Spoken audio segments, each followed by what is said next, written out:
फिर साइंस का नाम रिलीजन होना चाहिए। क्यों? क्योंकि रिलीजन में और साइंस में फिर फर्क क्या रहा? तो साइंस के अंदर हम क्या कर रहे हैं, let us see the process. Religion के अंदर हम क्या कर रहे हैं और साइंस के अंदर हम क्या कर रहे हैं।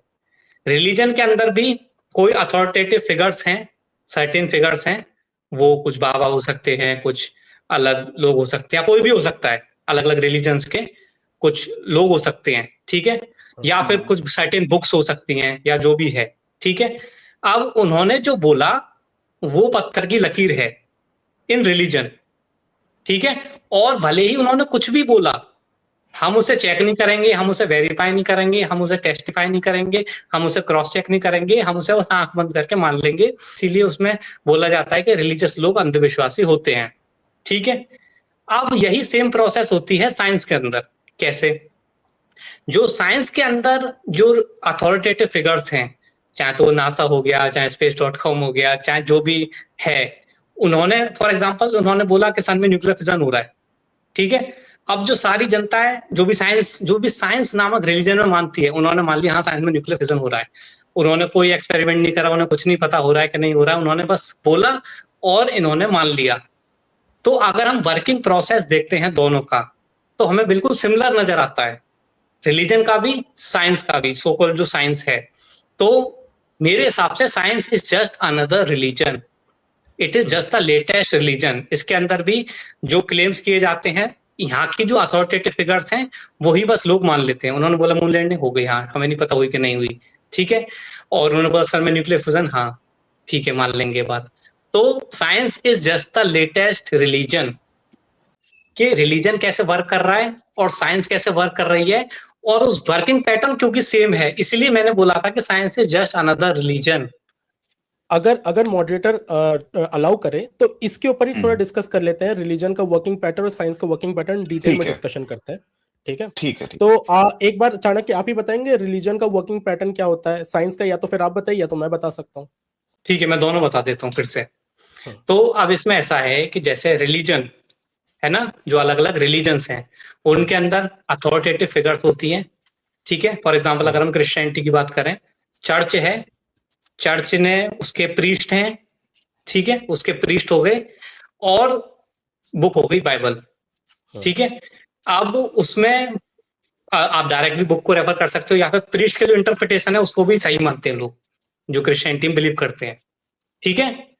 आप और अगर हम साइंस में देखेंगे, साइंस में भी एक हो गया, अलग अलग ब्रांचेस हो गई, जैसे कि एक हो गई नासा, उसमें भी इसी प्रकार के पादरी हो गए, जिन पादरी को बोल दिया आपने कि एस्ट्रोनॉट्स वाले बोल दिया या साइंटिस्ट बोल दिया उन्हें, ठीक है।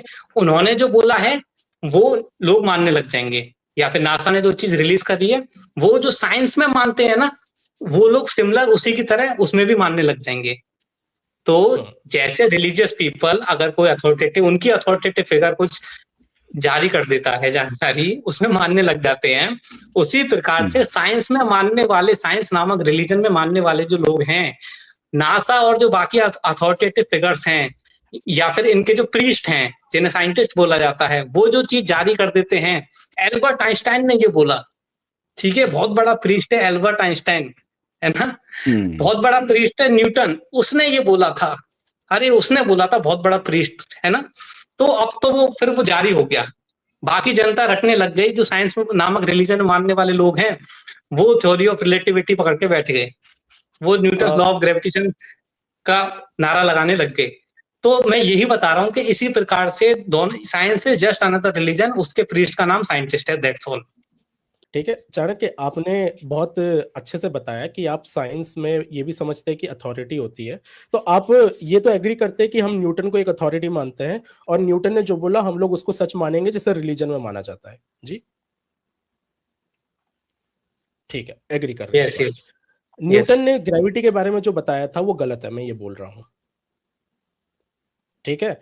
अभी मैंने अपनी अथॉरिटी को चैलेंज करके उसे गलत बोल दिया है।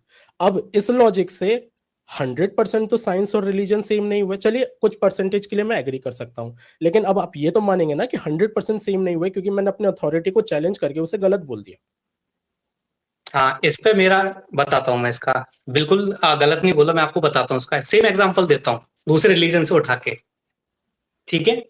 अब जैसे ये जितने भी तीनों रिलीजन है, यानी कि इस्लाम, क्रिश्चियनिटी और यहूदी, ज्यूश, यस। हाँ तो अब इसके अंदर आपको पता है कि प्रॉफिट्स का कॉन्सेप्ट है, प्रॉफिट्स का कॉन्सेप्ट है, यानी कि उनके बहुत सारे पहले प्रॉफिट्स आ चुके हैं, ठीक है। तो नया रिलीजन फॉर्म ही तब हुआ था जब पिछले वाले प्रॉफिट की बात पे वो लोगों ने एग्री नहीं करा, जिन जिन लोगों ने एग्री नहीं करा कि ये जो पिछले लेटेस्ट जो प्रॉफिट है उसकी बात पे एग्री करा जिन जिन लोगों ने, तो उन्होंने अपना अलग अलग रिलीजन बना लिया। ऐसा ही हुआ था, ठीक है। तो इसका मतलब ये सेम चीज उसमें भी हुई है, रिलीजन के अंदर अच्छा। भी और साइंस के अंदर भी है कि आपने पिछले वाला जो प्रॉफिट था, सो कॉल्ड प्रॉफिट, अगर उससे कंपेयर करें, पैरेलल उसका लें कि फॉर एग्जांपल ये न्यूटन, तो उसके बाद नया प्रॉफिट आया, अगला प्रॉफिट आया जिसका नाम था एल्बर्ट आइंस्टाइन, ठीक है। उसकी बात से जितने लोगों ने एग्री करना चालू करा, उन्होंने बोला अच्छा हम न्यूटन की बात नहीं मानेंगे, हम नए प्रॉफिट की बात मानेंगे जिसका नाम था एल्बर्ट आइंस्टाइन। तो सेम चीज रिलीजन में हो रही है। ठीक है, बड़ा अच्छा आर्गुमेंट दिया आपने। सिंपल सी बात है, ठीक है। आपने बोला अथॉरिटी चेंज हो जाती है, उन अथॉरिटी में से एक्सपेरिमेंटेशन, ऑब्जर्वेशन किसने किया जो आम जनता भी प्रोड्यूस कर सकती है, मुझे ये जानना है।